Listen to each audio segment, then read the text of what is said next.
Oke, selamat datang. Kali ini kita bakal kupas tuntas sebuah kisah yang epik banget, yaitu tentang gimana sebuah kota itu dilahirkan. Dan ini bukan cuma soal tanggal atau tempat ya, tapi lebih ke soal visi, kepemimpinan, dan bahkan filosofi yang ngebentuk sebuah identitas. Coba deh, pernah kepikiran nggak gimana sih sebuah kota itu benar-benar lahir? Apa cuma soal bangun gedung, bikin jalan, terus selesai? Kayaknya ada sesuatu yang lebih dalam dari itu. Nah, kisah Ponorogo ini ngasih kita jawaban yang luar biasa soal pertanyaan tadi. Untuk bisa paham soal Ponorogo, kita mesti mundur dulu nih, jauh ke belakang. Ke masa sebelum nama Ponorogo itu sendiri ada.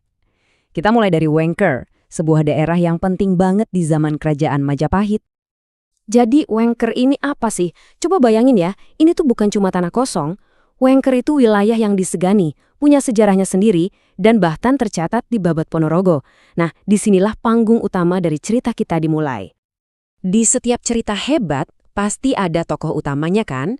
Nah, dalam kisah berdirinya Ponorogo, tokoh itu adalah Batoro Katong. Kedatangannya benar-benar jadi titik balik sejarah di tanah Wengker. Batoro Katong ini bukan orang sembarangan. Dia itu Raden Katong, seorang pangeran dari Majapahit, putranya Prabu Brawijaya V. Bayangin deh, dia datang ke Wengker dengan dua misi besar. Pertama, bangun peradaban baru, dan kedua, menyebarkan ajarannya. Wah, ini misi yang ambisius banget, bahkan buat seorang pangeran sekalipun. Nah, ini nih yang menarik. Prosesnya itu nggak instan, nggak dalam semalam. Batoro Katong tiba tahun 1482, tapi dia nggak langsung bikin kota. Dia butuh waktu 4 tahun loh buat konsolidasi, bangun aliansi, dan nyatuin kelompok-kelompok yang ada di Wengker. Ini nunjukin kalau pendekatannya itu strategis, bukan sekedar penaklukan. Tentu aja, dia nggak sendirian. Dia dibantu tokoh-tokoh kuat kayak Selo Aji dan Ki Ageng Mirah.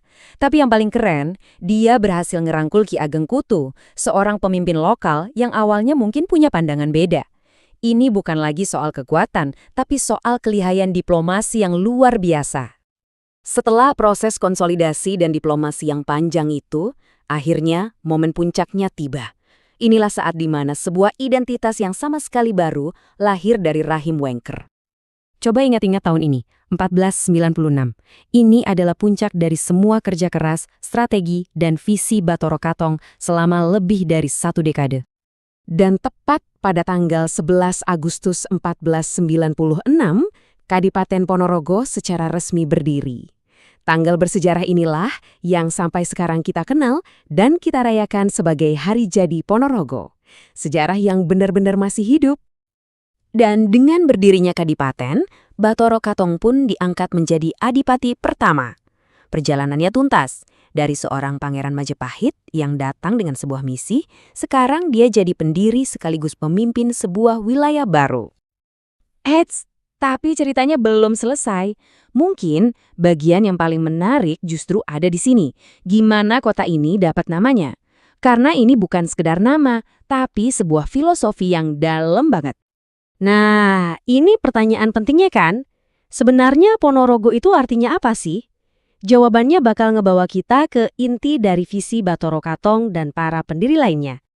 Jadi gini, nama ini asalnya dari 2 kata bahasa Jawa, yang awalnya itu pramana raga. Pramana itu bisa diartiin sebagai daya batin atau kekuatan rahasia kehidupan. Terus raga ya tubuh jasmani kita, wadah fisiknya. Kalau 2 kata itu digabung, maknanya jadi dalam banget bahwa manusia itu punya kekuatan batin yang dahsyat dan kekuatan itu harus bisa dikendalikan dan diatur sama raganya, sama jasmaninya. Wah, ini konsep tentang keseimbangan antara kekuatan batin dan fisik yang keren banget. Terus gimana caranya filosofi dan sejarah ini berkembang jadi Ponorogo yang kita kenal sekarang? Ternyata warisannya itu kerasa banget loh sampai hari ini. Perjalanannya juga panjang. Dari yang awalnya pusat pemerintahan di kota lama, terus di tahun 1837, ibu kotanya pindah ke kota tengah. Nah, inilah yang jadi cikal bakal pusat kota Ponorogo modern yang kita lihat sekarang. Sekarang ini, Ponorogo itu punya 2 julukan yang sama-sama kuat. Pertama, kota reok yang pastinya identik sama keseniannya yang udah mendunia itu. Dan kedua, kota santri karena jadi pusat pendidikan Islam yang penting banget. Salah satunya ya Pondok Modern Gontor yang terkenal itu. Dan ya, kita nggak bisa ngomongin Ponorogo tanpa ngomongin reog. Ini bukan sekedar tarian biasa. Ini tuh ekspresi budaya yang kompleks banget. Ada seni, musik, bahkan unsur mistisnya yang udah jadi wajah Ponorogo di mata dunia. Oke, sebagai penutup, coba deh kita renungin ini bareng-bareng. Kisah Ponorogo nunjukin gimana sebuah kota bisa dibangun di atas fondasi filosofi yang mendalam. Ini jadi bikin saya mikir, dan mungkin Anda juga, kira-kira berapa banyak ya kota modern yang identitasnya masih berakar kuat sama visi dan filosofi para pendirinya?